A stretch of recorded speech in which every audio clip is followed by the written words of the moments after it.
Kadir Gecesi malumunuz Kur'an-ı Kerim'de kendisine has bir sure var. Kadir Suresi. Kadir Gecesi orada belirtiliyor Yüce Allah tarafından. Leyletül Kadri hayru min elfi şehrin. Yani Kadir Gecesi 1000 aydan daha hayırlıdır. 1000 ayda tahminen hesapladığımızda 82-83 yılla tekabül eder. Yani bir gece tabii ki 83 yıla tekabül eden bir gecedir. Ki tabii ki bunun önemi çok fazladır.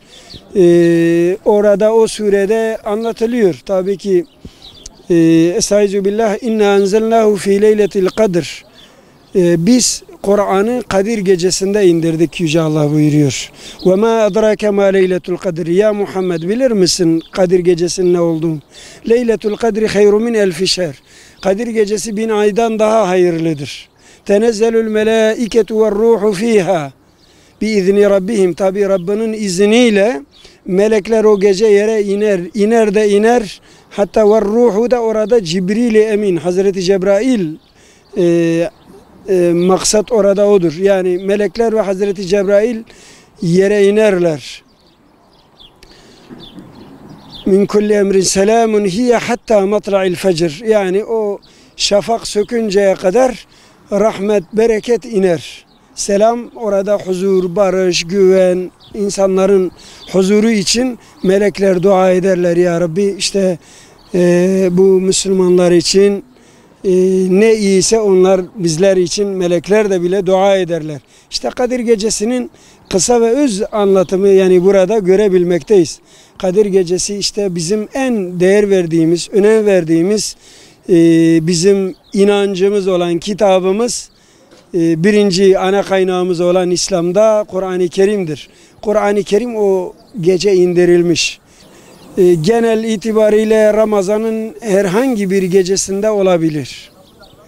Veya kimileri rivayetlere göre tekli gecelerde olması ihtimal var. Ama asah rivayete göre, ağırlıklı görüşe göre 27. gecesinde olduğu söylenmektedir. Asah görüş. Ama açık ve sarahaten Kur'an'da hangi gecedir belli değil ama hatta bazı hadislerde Peygamber Efendimiz Aleyhisselatü Vesselam Ramazan'ın son 10 gecesinde arayınız Kadir Gecesini buyurmaktadır. Tabii ki o gecede biz neler yapmalıyız? O gece tabii ki bu kadar önemli olan bir gece. Kur'an-ı Kerim'in indirildiği bir gece. Meleklerin yeryüzüne indirildiği bir gecede tabii ki o gece tamamıyla ibadetle geçirmemiz lazım. Dua ile, Kur'an'la yani kısaca Rabbimizle yüz yüze olmamız gerektiğini ifade etmemiz gereken bir ortamda bulunmamız lazım. Yani dünyadan kendimizi o gece arındırmamız lazım. Çünkü 83 yıla tekabül eden bir sevap var. O yüzden bu geceyi kesinlikle ibadette geçirmemiz lazım. Var olan hatalarımızdan dolayı Rabbimizden affımızı dilememiz lazım.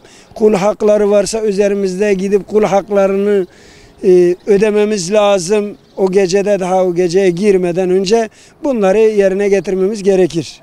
Ben bütün seyircilerimizden istirhamım o geceyi ibadetle geçirsinler, güzel geçirsinler, İslami geleneklere göre geçirsinler, İslam'a göre hareket etsinler. Hepsinin Kadir Gecesini şimdiden kutluyorum. Hayırlı olsun. İnşallah ibadetle geçer.